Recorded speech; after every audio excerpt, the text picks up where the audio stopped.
Chapter first कर लिया, chapter second कर लिया। अब बात करते हैं चैप्टर थर्ड की, मेटल्स की और नॉन मेटल्स की। बट इस क्लास को चालू करने से पहले मैं उन बच्चों को जरूर बोलूंगा जिनको पता नहीं है अभी तक कि वन शॉट की वीडियोस चालू हैं चैनल के ऊपर। बेटा उनको आप बता देना, वीडियो को शेयर कर दो या कोई भी नोटिफिकेशन उन तक पहुंचा दो ताकि वो भी आकर के इस चीज को देख सके, नोट्स डाउनलोड कर सके और इनको पढ़ सके। ठीक है।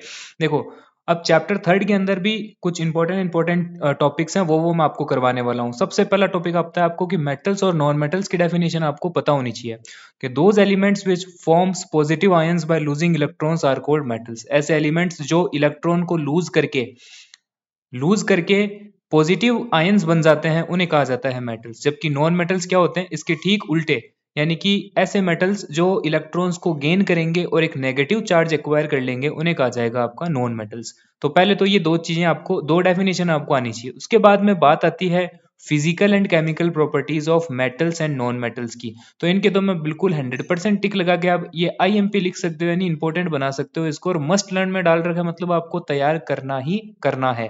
फिजिकल प्रॉपर्टी और केमिकल प्रॉपर्टी। ठीक है। अब इनमें क्या होता है, नॉर्मली क्वेश्चन आता है डिफरेंस टेबल बनाने का, तो मैंने टेबुलर फॉर्म के अंदर ही आपको ये समझा दिया। अब यहाँ से आप चाहे तो वीडियो पॉज करके इसको पूरा रीड आउट कर सकते हो, वरना इसका स्क्रीनशॉट लेकर के रख सकते हो, पढ़ सकते हो इसको। ठीक है। एक एक पॉइंट अगर मैं आपको बताऊं यहाँ पर, तो देखो मेटल्स जो होते हैं वो जनरली गुड कंडक्टर माने गए हैं हीट और इलेक्ट्रिसिटी के। वहीं नॉन मेटल्स जो होते हैं वो बैड कंडक्टर होते हैं। मेटल्स की अगर हम बात करें तो इनका मेल्टिंग और बॉइलिंग पॉइंट हाई रहता है, जबकि नॉन मेटल्स में ये दोनों ही चीजें लो रहती है। इसके बाद में अगर हम बात कर लें कि इनका नेचर मतलब स्टेट कैसा है, तो जनरली जितने भी अपने मेटल्स होते हैं वो सॉलिड स्टेट में पाए जाते हैं रूम टेम्परेचर पर, मरकरी को छोड़कर। जबकि नॉन मेटल्स का कैरेक्टर ऐसा है कि वो सॉलिड में भी होते हैं और गैस में भी होते हैं। बट ब्रोमीन इकलौता ऐसा नॉन मेटल है जो रूम टेम्परेचर पर लिक्विड स्टेट में पाया जाता है। इसके बाद में बात करें कि मेटल्स जो होते हैं वो मेलिएबल होते हैं। बेटा मेलिएबल का मतलब है कि अगर आप उसको हैमरिंग करोगे, मतलब हैमर से उसके ऊपर बीट करोगे तो वो थिन शीट के अंदर कन्वर्ट हो जाएगा। जबकि बात करें अगर नॉन मेटल की, तो नॉन मेटल क्या होते हैं, ब्रिटल होते हैं। थोड़ा सा अगर उनके हैमरिंग करोगे तो वो टूट जाएंगे, ब्रेक डाउन हो जाएगा उनका। उसके बाद में मेटल्स की प्रॉपर्टी आती है 5वें नंबर पे, कि मेटल्स आपके डक्टाइल होते हैं। डक्टाइल का मतलब होता है कि उनको खींच करके लंबे तार के फॉर्म में बनाया जा सकता है। जबकि नॉन मेटल जो होते हैं वो नॉन डक्टाइल है, उनका तार नहीं बनाया जा सकता।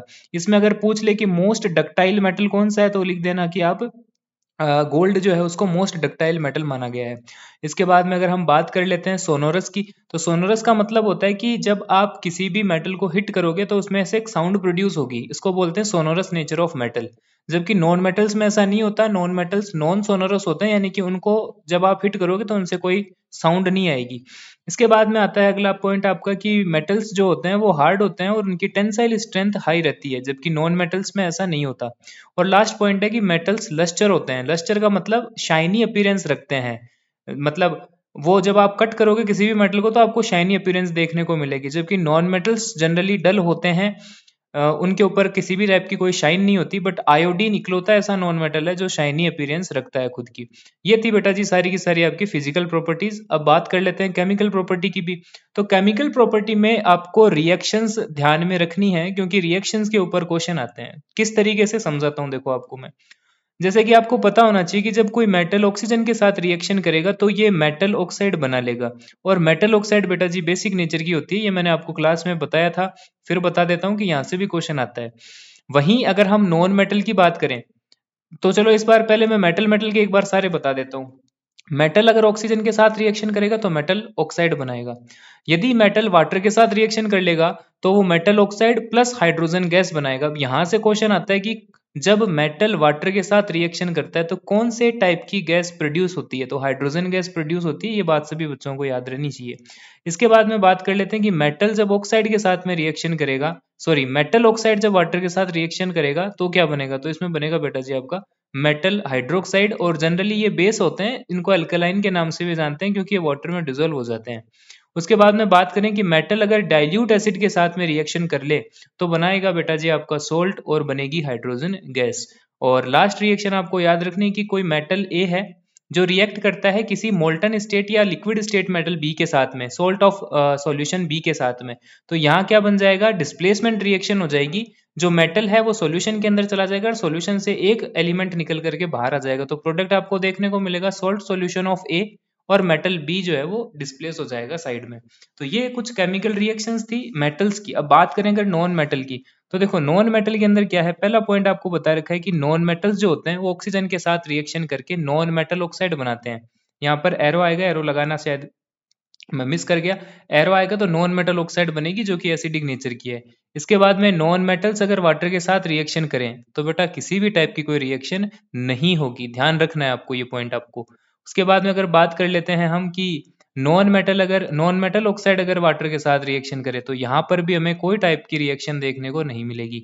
नॉन मेटल अगर डाइल्यूट एसिड के साथ रिएक्शन करे तो भी हमें कोई रिएक्शन देखने को नहीं मिलेगी। बट अगर एक नॉन मेटल किसी मेटल के साथ जाकर के रिएक्शन कर ले तो यहाँ पर हमें सोल्ट देखने को मिलेगा, और जनरली आयोनिक कंपाउंड जो है इसको हम बोल सकते हैं आयनिक कंपाउंड फॉर्म हो जाएगा। तो ये थोड़ा सा इंपॉर्टेंट है, ये आपको ध्यान रखना है कि जब एक मेटल एक नॉन मेटल के साथ रिएक्शन करता है तो आयोनिक कंपाउंड्स फॉर्म्ड होते हैं। ठीक है, अब बात चल रही है अगर आयोनिक कंपाउंड्स की, तो इसको थोड़ा सा डिटेल में पढ़ लेते हैं कि आयोनिक कंपाउंड्स होते क्या हैं। बेटा आयोनिक कंपाउंड्स जो होते हैं वो ऐसे कंपाउंड्स होते हैं जो इलेक्ट्रॉन्स के ट्रांसफर से बनते हैं। और अभी पहली स्लाइड में मैंने आपको बताया कि ट्रांसफर ऑफ इलेक्ट्रॉन कैसे होता है। मेटल्स हमेशा इलेक्ट्रॉन्स को लूज करते हैं और नॉन मेटल्स हमेशा इलेक्ट्रॉन्स को गेन करते हैं। तो उनमें क्या होता है, इलेक्ट्रॉन्स का लेन देन चलता है जिसके कारण आयोनिक कंपाउंड बन जाता है। अब ये तो थी इसकी डेफिनेशन, बट क्वेश्चन आते हैं आपके प्रॉपर्टीज के ऊपर। तो प्रॉपर्टीज थोड़ा सा आपको ध्यान से पढ़नी है कि कौन कौन सी ऐसी प्रॉपर्टीज है जो आयोनिक कंपाउंड अपने पास रखते हैं। तो इसमें देखना कि पहली प्रॉपर्टी में मैंने लिख रखा है कि ये जनरली सॉलिड स्टेट में पाए जाते हैं, रिजिड होते हैं, बट रिजिड होने के साथ में ये ब्रिटल भी होते हैं, यानी कि बहुत ज्यादा वजन मतलब बहुत ज्यादा फोर्स या प्रेशर ये बियर नहीं कर पाते, टूट जाते हैं, ब्रेक डाउन हो जाता है। सेकंड पॉइंट में मैंने लिख रखा है कि इनके मेल्टिंग पॉइंट और बॉइलिंग पॉइंट काफी ज्यादा हाई होते हैं। सॉल्युबल होते हैं ये वाटर में, जबकि ये इनसॉल्युबल होते हैं पेट्रोल और केरोसिन में। इसके मैं स्टार मार्क करना चाहूंगा कि इंपॉर्टेंट पॉइंट है, प्रीवियस ईयर में पूछा भी गया है। उसके बाद में बताया है कि good conductor of electricity in aqueous solution and molten state. Underline कर रहा हूं मैं कि आयोनिक कंपाउंड जो है वो गुड कंडक्टर तो हैं, बट केवल और केवल एक्वस स्टेट में और मोल्टन स्टेट में ही गुड कंडक्टर है।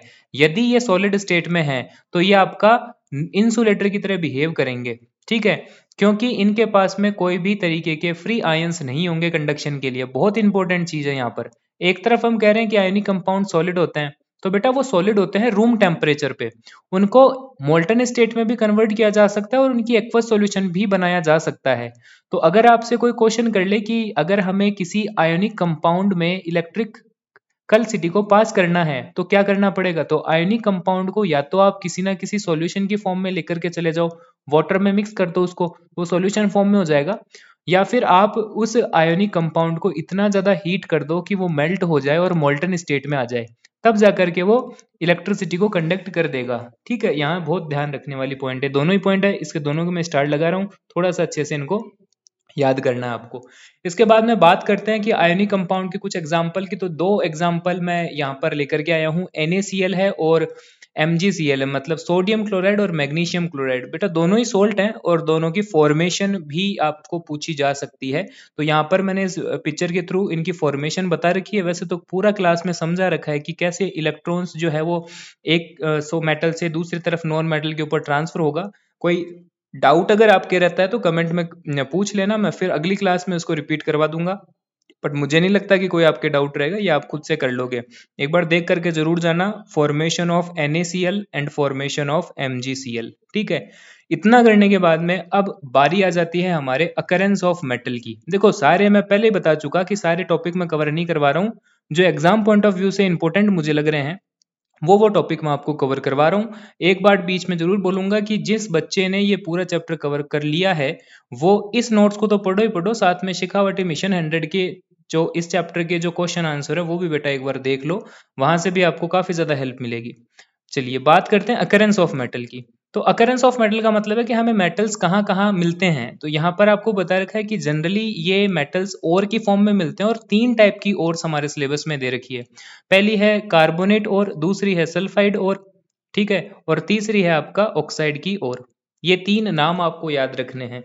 उसके बाद में अगर हम बात करेंगे, चलो सर ये तो ठीक है कि मेटल्स हमें मिल गए ओर के फॉर्म में, अब वहाँ से उनका एक्सट्रैक्शन कैसे होगा, निकाला कैसे जाएगा? तो इसके लिए 3 बेसिक स्टैंडर्ड हैं। जैसे हम वो मेटल्स जो हाई रिएक्टिविटी रखते हैं उनको एक्सट्रैक्ट करने का एक अलग तरीका होता है, मीडियम रिएक्टिविटी वाले मेथड अलग होते हैं, और लो रिएक्टिव मेटल्स जो हैं उनको अलग तरीके से एक्सट्रैक्ट किया जाता है। बात करें सबसे पहले अगर हाई रिएक्टिव मेटल्स की, तो इनमें इलेक्ट्रोलाइसिस प्रोसेस के थ्रू इनको निकाल करके फिर इनका प्योरिफिकेशन किया जाता है। बात करें अगर लो रिएक्टिव मेटल्स की, तो इनके साथ में ये जनरली आपको सल्फाइड ओर की फॉर्म में देखने को मिलते हैं। तो सल्फाइड ओर के साथ में हम इनकी रोस्टिंग करेंगे, और रोस्टिंग करने के बाद में जब वो और ऑक्साइड में कन्वर्ट हो जाएगा तो उसका रिडक्शन प्रोसेस करके लास्ट में मेटल को प्योरिफिकेशन के अंदर लेके जाएंगे। अब बात करें अगर मीडियम रिएक्टिव एलिमेंट्स की, तो यहाँ पर दो पॉसिबिलिटीज हैं कि वो मेटल या तो हो सकता है कि कार्बोनेट ओर की फॉर्म में प्रेजेंट हो, या फिर हो सकता है कि वो मेटल सल्फाइड ओर की फॉर्म में प्रेजेंट हो। जैसे मैंने एक एग्जांपल दे रखा है, जिंक सभी जानते हैं एक मेटल है। जिंक बेटा नेचर में कार्बोनेट ओर के फॉर्म में भी मिलता है ZnCO3 के फॉर्म में, और सल्फाइड ओर की फॉर्म में भी मिलता है ZnS की फॉर्म में। अब डिपेंड ये करेगा कि कौन से टाइप की ओर में वो मेटल है। अगर वो मेटल कार्बोनेट ओर की फॉर्म में है तो हम करेंगे कैल्सिनेशन उसके साथ, और अगर वो मेटल सल्फाइड ओर की फॉर्म में है तो रोस्टिंग के थ्रू हम उसको निकालेंगे। अब ये ध्यान रखना कि कैल्सिनेशन और रोस्टिंग प्रोसेस के बाद में क्या होता है, वो जो कार्बोनेट और सल्फाइड ओर होती है वो ऑक्साइड ओर के अंदर कन्वर्ट हो जाती है। बहुत इंपॉर्टेंट पॉइंट बता रहा हूँ कि कैल्सिनेशन और रोस्टिंग से हम मेटल ऑक्साइड मतलब ऑक्साइड की फॉर्म में उस मेटल को कन्वर्ट कर लेते हैं। और उसके बाद में बहुत आसान रहता है कि कोई भी अगर मेटल ऑक्सीजन के साथ में है तो उसको ऑक्सीजन से अलग करने के लिए रिडक्शन प्रोसेस की जाएगी, और लास्ट में उस मेटल का प्योरिफिकेशन किया जाएगा। तो उम्मीद करता हूँ कि ये थोड़ा सा ब्रीफ था, मतलब डिस्क्रिप्शन, इसको समझ में थोड़ा सा बैठा होगा आपके। बाकी रिवीजन नोट जिन जिन बच्चों के पास में, उसको उस टॉपिक को पूरा वहां से जाकर के आप देख लेना, ठीक है। और एक लास्ट चीज और मैं वापस से इसी टॉपिक में रिवाइज करवा देता हूँ कि कार्बोनेट और जो है इनके साथ में बेटा होती है आपका कैल्सिनेशन। और याद रखने का क्या तरीका है, याद रखने का तरीका मैंने क्लास में बताया था, सी को याद रख लेना कि कार्बोनेट में कैल्सिनेशन होगा, तो जो सल्फाइड बची उसमें हो जाएगा आपका रोस्टिंग। और पहले चैप्टर से हम पढ़ते आ रहे हैं कि ऑक्साइड को यानी ऑक्सीजन को अगर हटाना है तो रिडक्शन आपको करना पड़ेगा। तो ये 3 ओर्स हैं जिनके 3 मेथड्स हैं, इनके साथ साथ इनको आप याद कर लेना। फिर अगला इंपॉर्टेंट टॉपिक आता है बेटा आपके रिफाइनिंग ऑफ मेटल्स, कि हमने मेटल्स को एक्सट्रैक्ट तो कर लिया और से बाहर तो निकाल लिया, अब रिफाइनिंग कैसे करें, उनका प्योरिफिकेशन कैसे करें। तो प्योरिफिकेशन की मोस्ट वाइडली कॉमन टेक्निक आती है इलेक्ट्रोलाइटिक रिफाइनिंग। इलेक्ट्रोलाइटिक रिफाइनिंग के अंदर हम इलेक्ट्रिसिटी की हेल्प से उस इम्प्योर मेटल को प्योर मेटल के अंदर कन्वर्ट करते हैं। वैसे तो ये एक लंबे चौड़ी डेफिनेशन है, बट अगर मैं याद करने के लिए आपको बोलूंगा तो इनको पॉइंट्स में याद करना आप, ताकि ये बहुत आसानी से आपको याद हो जाएगी। थोड़ा सा डिटेल में मैं इसको बता देता हूँ। जनरली यहाँ पर आपको 3 चीजें लेनी पड़ेगी, एक एनोड लेना पड़ेगा, एक कैथोड और एक इलेक्ट्रोलाइटिक सॉल्यूशन। नॉर्मली जो एनोड्स होते हैं हमारे, वो इम्प्योर मेटल के बनाए जाते हैं, जबकि जो कैथोड्स होते हैं वो हमारे प्योर मेटल के बनाए जाते हैं। मान लो कि जैसे आपके पास में इम्प्योर कॉपर है जिसे आपको प्योर करना है, तो हम एक एनोड बना देंगे। एनोड जो कि पॉजिटिव चार्ज रखता है, वो एक इम्प्योर कॉपर रोड लगा देंगे हम। इसके बाद में क्योंकि हमें कॉपर को प्योर करना है, तो एक प्योर कॉपर की थिन स्ट्रिप जो है उसका हम कैथोड बना देंगे। और जो इलेक्ट्रोलाइटिक सॉल्यूशन हम लेंगे उसमें भी हम ये ध्यान रखेंगे कि जिस मेटल को हमें प्योर करना है उस मेटल का ही सोल्ट सॉल्यूशन हम यूज में लेते हैं एसिडिफाइड फॉर्म के अंदर, एसिड ऐड करके। तो यहाँ पर जो सॉल्यूशन आपको दिख रहा है वो है आपका कॉपर सल्फेट का सॉल्यूशन, जिसमें हमने H2SO4 एसिड डाल करके उसको एसिडिफाई कर रखा है। इसीलिए मैंने लिखा कि इलेक्ट्रोलाइट क्या है। इलेक्ट्रोलाइट है एक सॉल्यूशन जो कि एसिडिफाई किया गया है copper sulphate solution, copper sulphate salt का। अब होता क्या है कि जब हम इलेक्ट्रिसिटी को पास आउट करेंगे तो जो हमारा इम्प्योर मेटल का एनोड है वहां से जो कॉपर है वो डिसोशिएट होगा, ब्रेक होगा उसका, और वो इलेक्ट्रोलाइट के अंदर डिसोल्व होना शुरू हो जाएगा। अब जितना अमाउंट उस मेटल का इलेक्ट्रोलाइट में डिसोल्व होगा, सेम उतना ही अमाउंट का मेटल कैथोड पर जाकर के डिपॉजिट हो जाएगा। इस तरीके से हम ये देखेंगे कि सॉल्यूशन में सॉल्ट का लेवल मेंटेन रहेगा, बट कॉपर जो है वो एनोड से निकल करके कैथोड के ऊपर डिपॉजिट हो जाएगा। एनोड धीरे धीरे इरोड होने लगेगा और टाइम के साथ में वो इरोड होते होते खत्म हो जाएगा। इरोड होते टाइम पर उसके अंदर से जो इम्प्योरिटीज निकलेगी वो इम्प्योरिटीज दो टाइप की हो सकती है, इनसॉल्यूबल और सॉल्यूबल। अगर इम्प्योरिटी सॉल्यूबल है तो इस इलेक्ट्रोलाइट के अंदर डिसॉल्व हो जाएगी, और जो इनसॉल्यूबल इम्प्योरिटी होगी वो एनोड के नीचे मड के फॉर्म में सेटल डाउन हो जाएगी, जिसको एनोड मड के नाम से जाना जाएगा।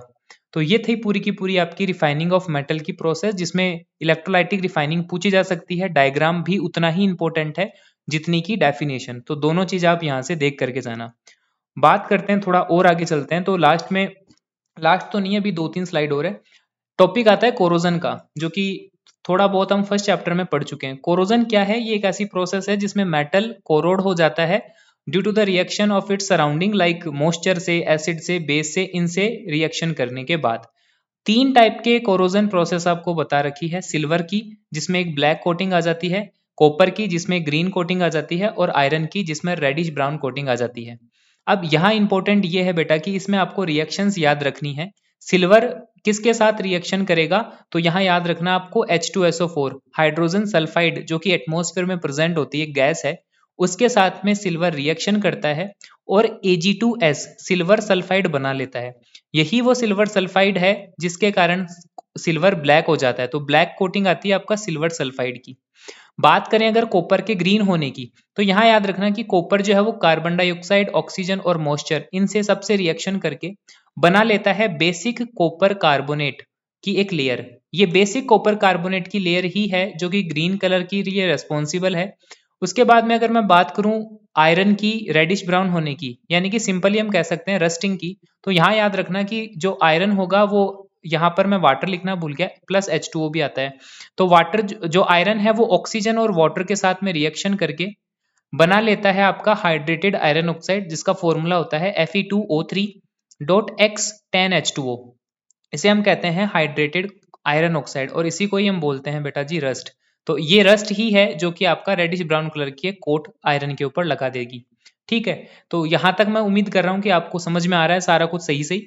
अब एक छोटा सा टॉपिक है मेटल ऑक्साइड की फॉर्म में, मतलब यहाँ पर मेटल ऑक्साइड ना करके ऑक्साइड्स ऑफ मेटल कर लो, कि जो मेटल होते हैं वो कितने टाइप की, ऑक्साइड्स ऑफ मेटल कितने टाइप की ऑक्साइड बनाते हैं। तो बेसिकली 3 टाइप की ऑक्साइड्स हमें देखने को मिलती है। पहले को हम बोलते हैं मेटेलिक ऑक्साइड, जो कि बेसिक नेचर की होती है, शुरुआत में भी मैंने आपको बताया। नॉन मेटेलिक ऑक्साइड जो कि एसिडिक नेचर की होती है।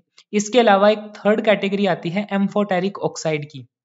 ये एम्फोटेरिक ऑक्साइड मेटल की वो ऑक्साइड की फॉर्म है जो एसिड के साथ भी रिएक्ट कर सकती है और बेस के साथ भी रिएक्शन कर सकती है, और एंड में वो सोल्ट और वाटर फॉर्म करती है।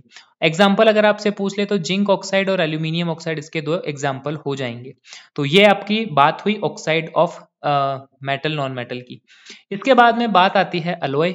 तो अलॉय क्या होते हैं? अलॉय होमोजीनियस मिक्सचर होते हैं मेटल मेटल के, या फिर मेटल नॉन मेटल के, जिनको एलॉय कहा जाता है। कुछ प्रॉपर्टीज हैं इंपॉर्टेंट जो कि ध्यान रखनी है, पढ़ते ही सारी प्रॉपर्टीज आपको समझ में आ जाएगी, इसलिए यहाँ पर मैं टाइम नहीं लगाऊंगा ज़्यादा। एग्जाम्पल्स जो हैं वो बहुत बहुत इंपॉर्टेंट है, यहाँ पर जरूर मैं एक स्टार मार्क करना चाहूंगा कि ये सारे के सारे एग्जाम्पल आप जरूर जरूर लर्न करके जाना। एक ना एक एग्जाम्पल हो सकता है आपसे स्टील पूछ ले, हो सकता है आपसे सोल्डर पूछ ले, हो सकता है आपसे ब्रास या ब्रॉन्ज पूछ ले। तो सारे के सारे एग्जाम्पल्स जो हैं आप इसके कंपोजिशन के साथ में याद करते हुए जाना। फिर एंड में आती है कुछ इंपॉर्टेंट टर्म्स जिनकी डेफिनेशंस आपको याद होनी चाहिए, जैसे कि मिनरल्स क्या होते हैं। तो ये एलिमेंट्स और कंपाउंड्स हैं जो नेचुरली अर्थ क्रस्ट के ऊपर पाए जाते हैं। ओर्स क्या हैं? तो ओर्स मिनरल्स के वो डिपॉजिट्स हैं जहां से मेटल को प्रॉफिटेबली एक्सट्रैक्ट किया जाता है। गैंग हम बोलते हैं उन इम्प्योरिटीज को जो ओर्स के अंदर प्रेजेंट होती है। रोस्टिंग और कैल्सिनेशन की बहुत इंपॉर्टेंट डेफिनेशन है, इनके ऊपर मैं स्टार मार्क कर रहा हूँ, ये यहाँ से आप पढ़ सकते हो। रोस्टिंग जो कि हम सल्फाइड ओर्स के लिए करते हैं। रोस्टिंग एक ऐसी प्रोसेस है जिसमें हम सल्फाइड ओर को हीट करते हैं एक्सेस सप्लाई ऑफ एयर में, ताकि उसको कन्वर्ट किया जा सके ऑक्साइड फॉर्म के अंदर। जबकि कैल्सिनेशन कार्बोनेट ओर्स की हीटिंग होती है, जिसमें हम लिमिटेड सप्लाई या फिर अब्सेंस ऑफ एयर के अंदर कार्बोनेट ओर्स को हीट करते हैं ताकि हम उनको ऑक्साइड की फॉर्म में कन्वर्ट कर सकें। और उसके बाद में आपको पता है कि जब अगर एक बार और ऑक्साइड की फॉर्म में कन्वर्ट हो गई तो उसके बाद में हम रिडक्शन टेक्निक से उसको प्योरीफाई कर देंगे। एक लास्ट डेफिनेशन आती है आपका एनोडाइजिंग की। ये एक ऐसी प्रोसेस है जिसमें ऑक्सीजन की एक थिक लेयर एल्यूमिनियम के ऊपर अप्लाई की जाती है ताकि उसको कोरोजन से बचाया जा सके। तो बेटा ये थे आपके सारे के सारे notes regarding the chapter third. और मुझे नहीं लगता कि इतना सब कुछ कर लेने के बाद में कोई बच्चा ये बोल पाएगा कि मेरा थर्ड चैप्टर कंप्लीट नहीं हुआ। अगर आप इतने नोट्स देख लोगे तो सफिशिएंट नंबर आप गेन कर सकते हो चैप्टर नंबर 3 में भी। बट आई हाईली रिकमेंड कि आप मिशन शेखावाटी जो है वो जरूर एक बार पढ़ के जाना, क्योंकि उसमें वन लाइनर भी दे रखे हैं, काफ़ी अच्छे वन लाइनर दे रखे हैं, वहां से आपकी अच्छी प्रैक्टिस हो जाएगी। ठीक है, मिलता हूं आपसे अगले चैप्टर के अंदर कार्बन एंड इट्स कंपाउंड के साथ।